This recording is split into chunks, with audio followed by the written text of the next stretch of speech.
the question is, we're talking about multifamily and single family. So, right? Yeah, and I think, haven't we, through this whole discussion, been talking about properties, businesses, and individuals? So, and they are very different, but they overlap. And Home Forward would agree with what he just said based on a property perspective. But there's about just people that we house through tenant-based assistance. We're missing about 1,500 in this outline, but there's probably about 10,000 households, and those are the ones getting assistance. So I'm really concerned about those people, plus all our low-income people scattered that aren't in these identifiable properties. And that's why it seems like an income tax proposal might be better to protect those folks, unless you have some great way of finding them. Right. Okay, so help me understand. So with the income tax proposal, how would that play out across single family, multifamily folks living in private market? I mean, maybe it's coming at it, maybe we went down too far in the weeds here, maybe we should higher up. So, if it's an income tax, people would pay it the same way they normally pay their income taxes. So we would, it would be very clear what everybody's income is because they'd be reporting it, and so it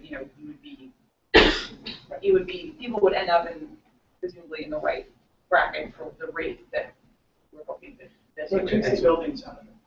Takes the buildings out of it, exactly. Okay. And then, so the other piece of that, there was a street fee. There's been discussions of, would a way to reduce the administrative side of it be to tie this in with, the existing water sewer bill, and that's tied to properties because it's tied to water meters. That said, there may be a way through existing billing systems to tie it to addresses, within a building, not to water meters. But it still gets really complicated. I think that would get very complicated because you've got some buildings have individual meters, some are, sort of master metered. And, when I think about a project, like we operate in City Concern, some of our units are permanent housing, some of our units are transitional housing, and some of our units we've got, for instance, we've got a program we operate in conjunction with veterinary hospitals for people that have chronic health conditions, and we might have to block 30 units and not have 30 people. Right. So tying something to an address that would be it's very still challenging to tie that to, right. And then we come forward, so you own some buildings and run them. Then you've got your Section 8 vouchers where individual folks are out in private market. Right, and some of them are living in the buildings that we all own, but a lot of them aren't. Probably 80% of them are just scattered throughout Multnomah County and private market units. And 85% of the people that we serve on the voucher program are extremely low income. They're 30% or less. So most of them are getting Social Security for disabilities. So these aren't folks that have the option to just figure out how to pay this. Right. That's why it's so concerning. And then on the private market, the landlord obviously would get the bill with the water or sewer. Or some of those might be individually bought. Most of them go to the landlord. Okay. And they give it to the tenants as a pass-through. You're right, and then it would be passed through. Right.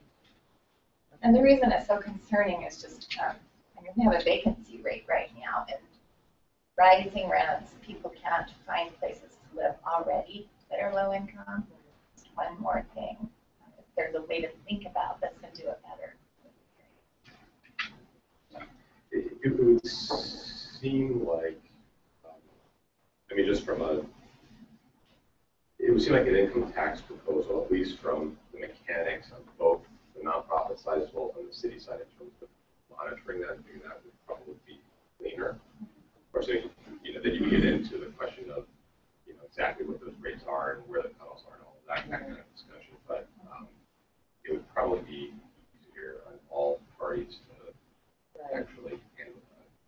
And if I recall, John was saying that the umbrella advisory group that's they're eventually going to be sort of bringing this all together, right? So he was saying they had asked us for the residential piece to look at sort of something in the income tax, and then to continue looking at the our streets progressive version.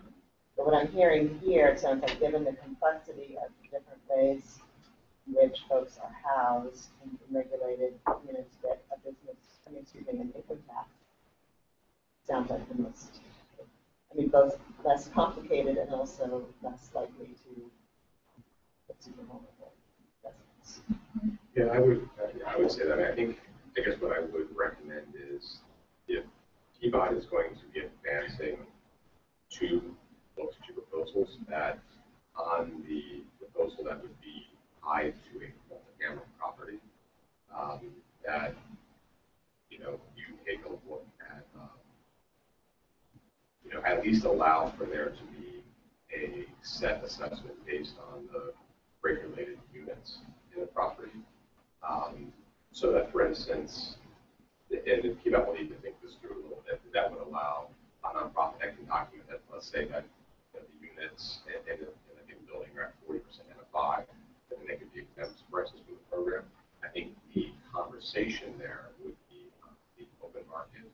If you do have a property that is, say, in East Portland, that is actually serving people at a very low income level, if they have the ability to document that, could they then, apply or not? I think it's a question that has to be undertaken and figured out, but at least it would allow a process on a per property basis for an owner to have a conversation with the city and document maybe either by incomes of people living there or by existing regulations on a property, what that system. So that would seem to make sense for that proposal, and if you're going to track that plus the income. Can I ask a question about, sorry, third meeting room here, so I'm really sorry, work at SCIU. I have a question about the verification of income of people living in a property that is not run by I just think it's completely unrealistic. And trying to, just going to be income verification to actually enroll people in state programs. Like being a landlord and trying to verify people's income, given your property, that's completely unrealistic. I also think when you set it based on rent, so that if you're under a certain per month price, you know that most people try to get those fixes to be done. I would tend to agree. From an administrative standpoint, again, I think the income tax proposal is the thing. I think if the income tax proposal is not what is recommended, then you do get into these questions. And I think the first question is, when you look at a regulated multifamily project, there is an added benefit, I think you can argue, because it has been invested in by the community, whether that's the city, the state, the county, federal government. I think the first question is, and it's part of the long-term affordability of the community that is restricted, so you can assure that it's restricted as rents in the area described. I think the first question is the intent to just make sure that those properties are protected, or is the intent to make sure that affordability overall is valued? And if the latter question is designated, then you get into this question in terms of how do you then document unregulated units. And I would tend to agree maybe rents or something there and then use as a mechanism. And I would disagree with that, because Humber has an initiative right now to get people to be able to live in opportunity areas. We're spending money to allow low-income people to live in good neighborhoods with good schools, near transportation, and that would almost be a disincentive for the owners to work with us. They're getting hit more because they have a higher rent or they're in a better neighborhood. It's contrary to what we're trying to achieve. So. And I think kind of to further underscore Sean's point, we have data now about the administrative costs of determining eligibility. And so we know about the expense, and so that's just kind of the front end cost of determining eligibility. And then you've got, I think, probably even more expensive costs to do kind of compliance and enforcement, and just as programs that do all that work now. Right. Taxing. The regulated buildings are doing huge amounts.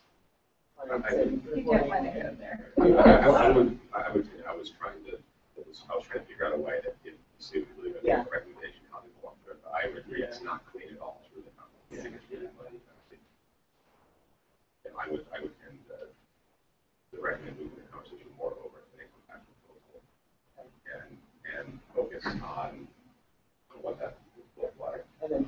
calculations of where the cutoffs would be and what exemptions could potentially be and so forth. So maybe I call the question, does anyone in this work group want to stick with our street's proposal progressive, or should we just start talking more about it? Because it sounds like pretty unanimous that we all agree it's really complex, and it actually doesn't deal with most low-income people. And I think the challenge is that it's both going to be an administrative burden on both the city and on owners. And like at the end of the day, you're both probably going to have people that don't get covered by it. And you're probably going to have some spread impacts coming out of that are going to be and it's just not very clean. The one question I had is whether there have been like negatives associated with the income tax proposal in terms of administration or whatever. Well, wait, have we finished with that? Yeah. I'd like to do like a. Well, we're just a little. Yeah, but we're going to make a recommendation to the project. That's Good. the idea. Is that the charge of this group? I mean, I think, you know, what Bruce and I talked about this meeting was to kind of get more information, get to the point where we can help shape the agenda for the next meeting. Okay. So, Okay. so I don't we don't have necessarily. to call anything. No, I don't think so. I mean, But that's, we're also here. I mean, I think that's a pretty good direction that we Yeah. can shape that. You know, it's fine. That's what I'm hearing from you all. So you will be sharing the pros and cons that we just discussed for each Yeah. proposal with the larger group. Yeah, so we'll try to do a recap and share it with you all and notify you. It's sort of like, here's what the housing experts who came to this meeting for their recommendation. So, and it sounded like, I'm thinking, so we don't need to get down into the weeds so much with this, maybe this is very helpful to kind of help review it. So maybe we don't need to put more time into fully populating this, because we're just getting to really more of this high level concern of whether we're going to practice it. So that's kind of The only thing, I'm sorry to interrupt, the only thing I didn't understand about this chart was the percentages. Oh, what it represents and all? What those numbers represent. So some of these numbers came from the city's comprehensive plan, and so the housing needs analysis.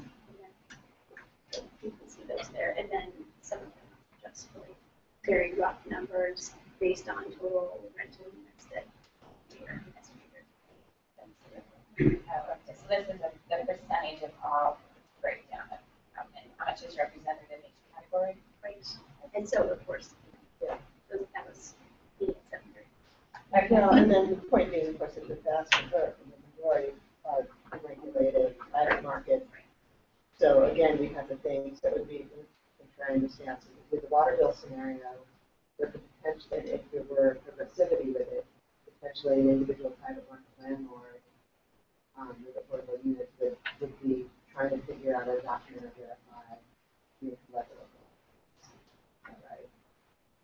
unless unless it was the tenants, there's been this talk of, okay, now that there's the arts tax, people have been applying for exemptions from the arts tax, is there a way we could use data collected from that or through some other process to be able to say, okay, we know this household, is, doesn't have to pay. We run into some sticky issues because our tax is on individuals, not on households. So, we have to figure out, okay, is there a way to actually apply to the whole household, or, if there's multiple households in one place, like how would that, So you are talking about literally tagging on to the arts tax bill. Not the billing, but This is the database. knowing who would qualify, through an existing mechanism or through something else like community service centers people interface with that goes to the county when folks are shoot together other types of assistance. Can I ask a question about that? I feel like, I know that we've sort of said it, I feel like you're talking about how you would exempt households. My question is how much data and how much back and forth you have with the State Department of Revenue and with the Affordable Care Act, those kind of help verify, we have Medicare fast track, like all of the state has that data. And so doing it, I sort of take exception to like, if we're talking about the more effort and regulatory barriers, there are a lot of barriers for low-income people to fill out a bunch of paperwork, get online, get downtown, get their stuff done, and that's what happen for them so they can get a $5 discount Right, Yeah, when they work totally. 2 jobs. right. So how Yeah, can we streamline that as well? yeah, that's, I mean, that was something it was surprising me to learn that, you know, certain areas use MFI to call people, some use federal poverty level, like when I realized that, I was trying to crosswalk them and say, oh, you know, if you're an automatically, if you apply for SNAP, maybe you automatically apply, you know, qualify for the same, the other thing, I realized that it really depends on household size. In some cases, would be, I think, like, eligibility across the board, depending on certain things, but it's. And I also think the water sewer discount, and a lot of these are the factors that actually at the poverty level of impacted there. And so you get more discounts to higher incomes and very least term and say the tiny bit more money that you actually make. So that's a better model, but getting that water sewer discount is not the It's a easy. good segue, talking about that. Before we do that, I just have one more clarifying question. But it says, with the asterisk piece, exemptions, does that mean it would be pre-exempted or do you have to apply in order to get an exemption? You know what I mean? Did the city at times just design it in such a way that folks didn't inspect the bill? Or is it that you, once you verify and document it, you do your agency time to? Well, so yeah, that's the crux. I mean, I think it's kind of what this conversation is all about. We're, you know, if it's on a fee-based thing, we have no way of really knowing what people's incomes are unless it's more income tax. Okay, so that's another, Yeah. Okay. So so, curious on the arts tax, do we know the number of people that have participated, that have submitted exemption tax and the exemption? I mean, is it 10% of everybody that should be, or 50, or that would be a great question. I will try to find that out. Yeah. I must have seen that we're gonna have sort of a list of various questions, things to ponder.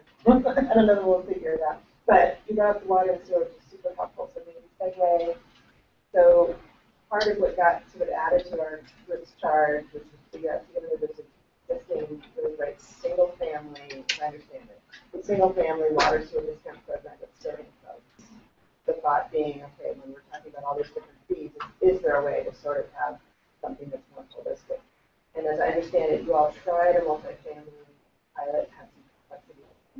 So I think that, Dorothy, did you want to just kind of, you guys want to just kind of share with your question? Sure, it matches a lot of the concerns that you guys have in running this program. In between 2005 and 2007, we did a pilot with Hacienda TBC, and we had 297 apartments that were had sub-meters on their hot water heaters. And for us, with our shared definition of multifamily is if 1 meter serves more than one dwelling at a place. And so, so we only have that single point of registration that goes in, and then however it's used on the property. So our relationship is with the owner or the property manager, not the individual low-income person. And so our charge is how do you get to not make the owner's bill less, but to make sure that that credit actually gets passed on to the person who needs it. So we did this pilot. Hacienda hired a third-party biller to figure out the sub-meters in the building and how that should go. Since it was only on the hot water heater, that was only that amount. And our goal in this was not only to get the discount to them, but also help them with water conservation. So, you know, we gave them faucets, toilets, that kind of thing. We did a conservation program, training, and but the problem is that since it only captured the hot water, the rest of the water had to be assumed like ratio billing for the other part of it. We found out in this pilot, and granted it was only 297 apartments, and we're obviously talking about a lot more here.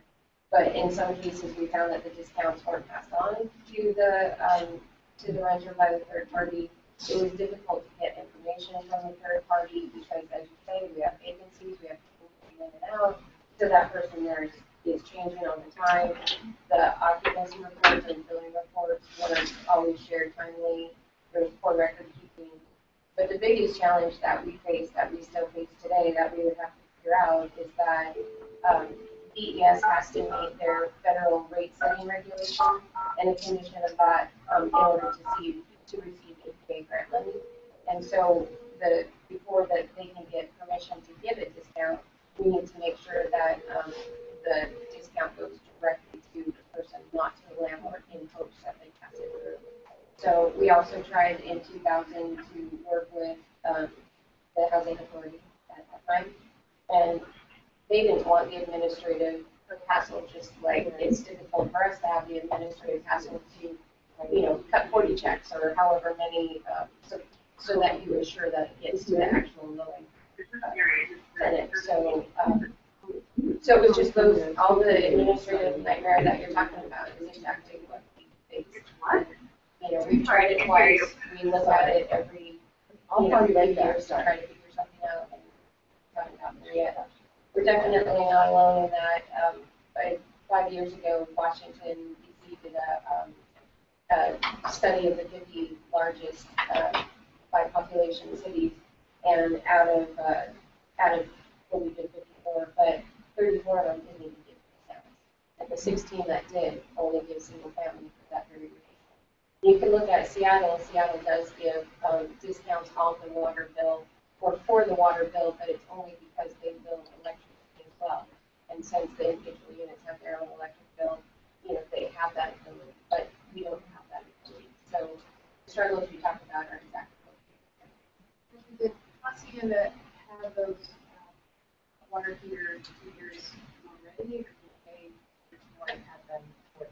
they already have them already. But we've also done studies on what it would take to retrofit for other apartment complexes, and it's around $2,000 per apartment unit in order to get some kind of metering capability with the information back. And if you wanted to do the full, you would have to do a little meter on the line that goes to the tub, the line that goes to the sink, the line that goes to the toilet, that kind of thing. It's just really costly. It's really costly upfront, and then it's really costly to hire somebody, a company to actually do all the monitoring and figure out all the bills. And then that company is taking a share of anything. And so by the time you end up trying to get it to economically without administration and cost,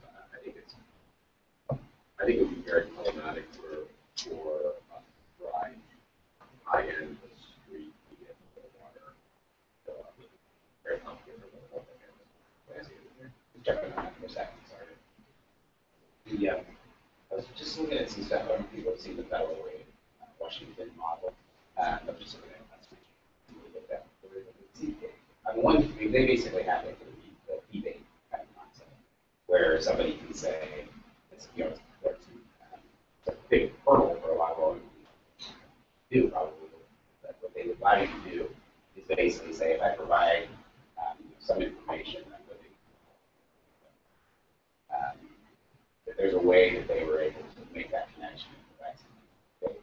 So I think the complexity we were discussing for you, Rod, was really, when you take a look at the different proposals, like income tax is probably the cleanest, because in this area you're talking about, there are properties where the bill's going to the tenant, and there are properties where the bill's coming to the owner. Right. And to try to set up different types of programs and documentations back and forth there would be very complicated. And so, for instance, I guess I'm saying certain, all bills costs. Right. And the tenant's already receiving this kind of above our rents by 30%, saying, the employees with the rents down below that, we're already have to go on with the sustainability issue. But then, as well for us, then try to then do all the documentation, unless it's, we talked about set up on, if the unit's already regulated, we don't have to document it and create it, and it's all the other units that aren't regulated, but then it's burdens, right, to the landlord, we have to continually update and improve documentation related to the tenant's income. Right? It ends up being a lot of work, and that's what it's, I think, on the single family side, or more on the multi-family side, it's getting built.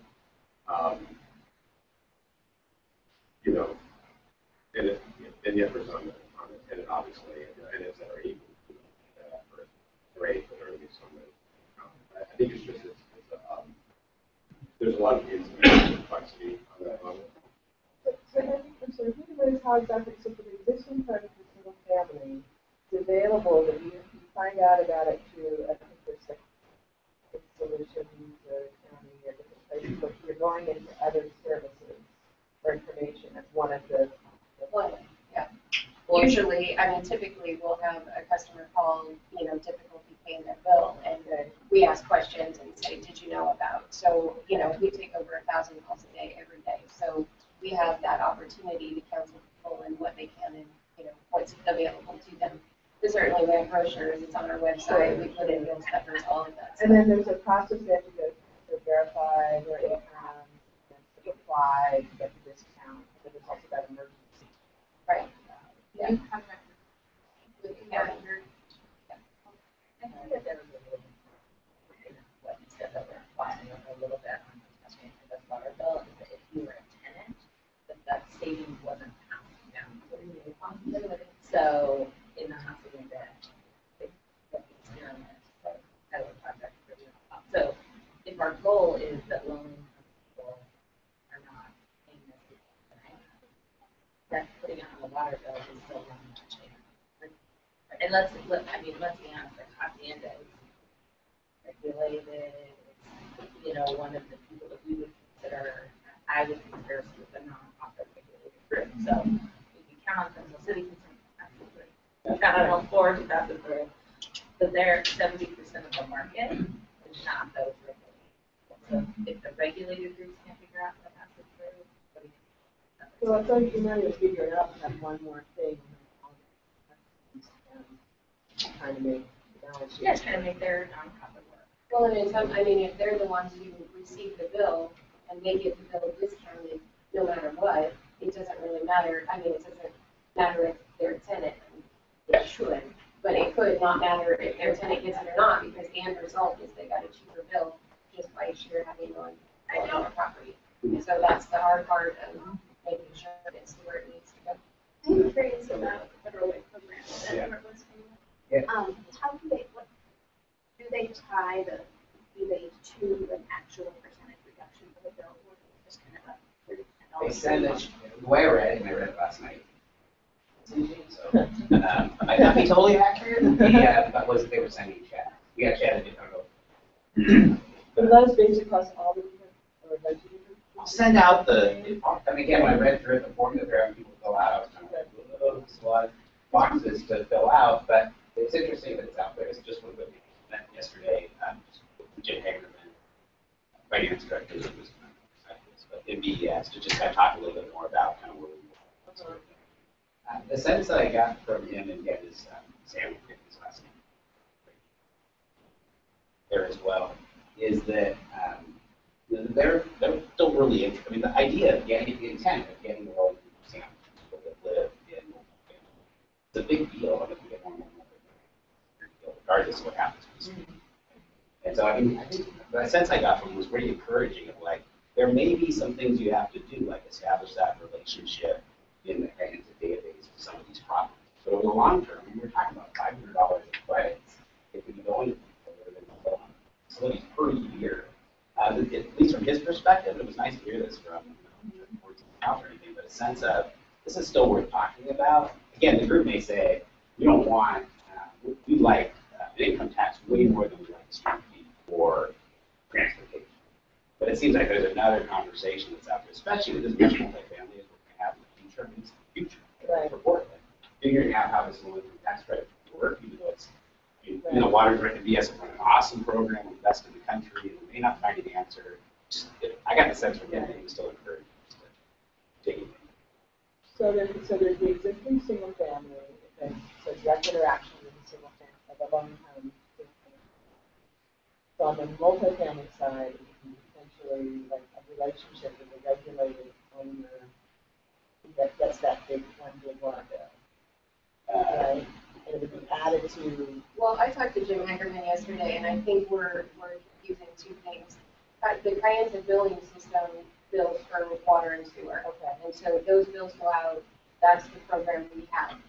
What he was talking about was, can you use Kayenta to bill the street fee oh, you're still using the same billing system, but it really has nothing to do with water sewer in particular, it's just, can we use that same system? And that could be that could be pretty interesting, could be a pilot, because if we had to establish those relationships using Kayenta with the individual units in the building, but then you had to wait by the speed of that. Right? So wait, are you talking street or are you talking water? sewer? This is this piece that sort of combines. Right? Let me try it again. 'Cause Okay. maybe I don't have it straight in me.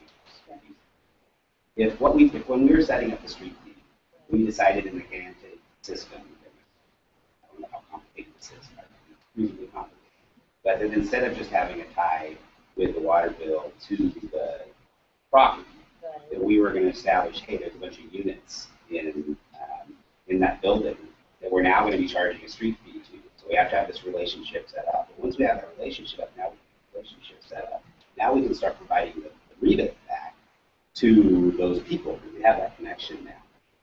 That there's, that as a pilot, that might be something that would allow us ultimately to provide this discount, this savings that we don't get if we don't do that. Does that make sense?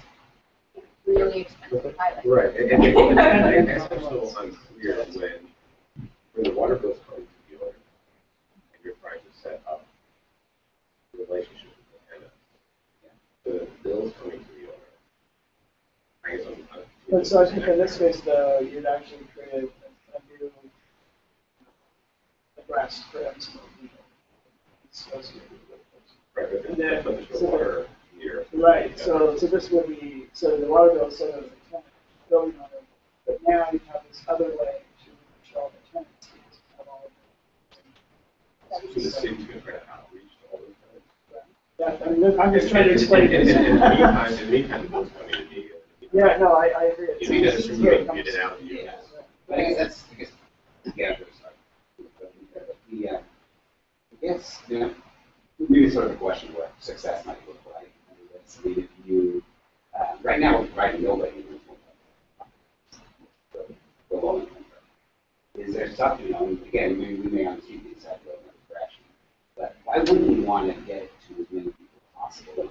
Why not go through the person, the owner, and maybe getting the bill? I mean, And have here's an what accountability. I guess what I would say, if somebody that managed multifamily for a long time, there's a lot of systems out there, and I've done systems where we hired people, so split bills, that stuff. And seen the administration, I'm very for having a conversation about how do we deliver more savings to the more low-income community that are receiving water bills. I think that's a great conversation. But I think what we're talking about this week is really how do we recommend a street fee proposal that is impactful to both local residents and nonprofits in Streetport. And the interesting dynamic that here's no wrong building, but in affordable housing, right? Actually, if it's the owner that has the water bill, right? When you deliver a credit to the owner's water cost goes down. In affordable housing, there's a maximum rent you can charge, and but obviously the actual rent you can charge. Yeah. So, what I'm saying is there's a lot of complexity on this. I have 8 to 5 street into the water bill conversation. I'm very happy to have a separate conversation about how do we expand the water discount program. Yeah. Okay. Can I just say one thing on that? Clear thinking makes a lot of sense to me. I think that will make a difference in sort of how I was looking at it. But, when we have this conversation, I've been working on this third iteration, it's been 14 years. This is the first time that this issue even come up about. I mean, the first time I figured out that the low-income discount didn't get multifamily. And it was a surprise to the elected officials. No, they hailed. And so they basically said, we want these issues to low income on the street fee and service charge at the same time. We want this worker to give us feedback on the street fee, but we also would like them to give us feedback on this water issue. Not that we totally water BS, not that we totally solve it, but it's in the charge, I think. Again, those elected officials were surprised. And so they're asking for more information. So I think they're both kind of in charge of this committee. Is that fair? It seems good to me, and it seems like I've heard that we all agree that it'd be great to try to this water discount. It's allowing people, right, so you have And it's, I don't know that it's feasible that this work group and get a comment on both. I think we could all say, yeah, let's figure that out at another time. In the meantime, let's focus our energy, very Sure. on the district. Is that fair? Sure. But so I think though we probably would love to come back and talk more about water disputes. So it's sounding like another process, another video. Follow. But would be so like in this, so in this communication at the end of this group, there would be some recommendations kind of around that. Sure. Not that we would do any more work on it. Probably, it sounds like it's probably too complex. I know that Commissioner Fish, though, would also like to, wants to really explore that. Cool.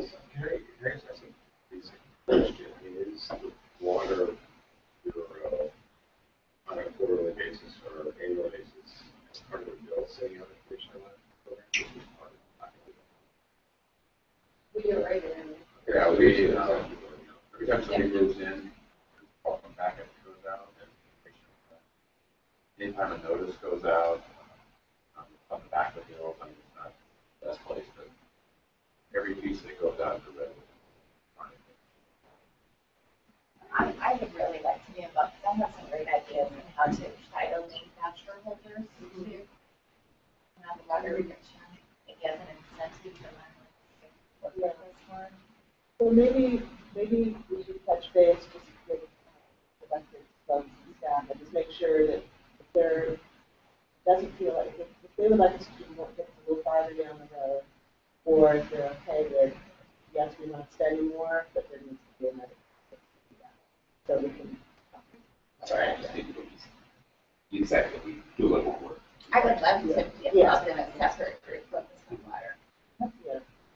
But we're definitely hearing clear feedback from this work group today that the tying the street fee to the water bill is incredibly complex for the loan, not for everybody else as well, but we can do that. Okay. Whereas the income tax, we would just need more discussion about the regulations of the levels there, so would that help? Sounds good. Okay. Any other, so as far as, does that give us enough, do you think, to go back to the full group on the 28th? So we won't come with sort of a whole presentation on this is how 1,000 works. Yeah. But we'll try to summarize kind of what we heard today and some of the concerns and the nuances, run that by you all to proceed, and then have that be, public document. Maybe. What else would be helpful, do you think? So, I guess I just have first I think is the question, I guess what is the process if you're not stopping spending your money, right? And so, if the recommendation from this group back to the main committee is that further focus on the impact, I think it is going to be more between or equipment and understand the impacts on. But if staff are still going to work on multiple proposals, then I think we want to work with staff, whatever the proposals are, running alongside to make sure that we're as we can through all that stuff. So I guess at some point, staff's got to keep tracking something. Okay. Okay, that's helpful. So as this unfolds, if that stays on the table, then we might take that back in saying, hey, you are going to really do this, here's how to minimize the. Well, and one more question. Will you also be presenting to the business task force our opinion? And we would love to understand whether Right. Right. they're considering. Right. So we're trying to figure out how to get that alignment for the opening and that's the January today. There's also 85% of residents that are not low income. Yeah. I just want you all to remember that. And those are not represented by any work group.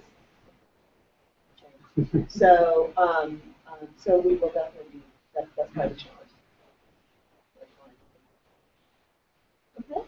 That's one other, so the income tax proposal, would that have to go to a vote? But not people, but that's. So the city can impose an income tax without I mean, what happens passing that is questionable, right? But, yeah. Okay, right, so then the assumption is then it would be approved. So that's the other piece too, that's a good point. So just in terms of the agenda for the 28th, we're gonna, I mean, John just presented this really quickly, just because we have an interview feedback for the overall advisory group. So we'll definitely, have more time to kind of understand how this would work. So wonderful, thank you so much for coming, and it's really helpful, and it's, and you guys, thank you so much. Really appreciate it. Thanks to the public for being here and the media, and we will continue. Have a great weekend, everybody.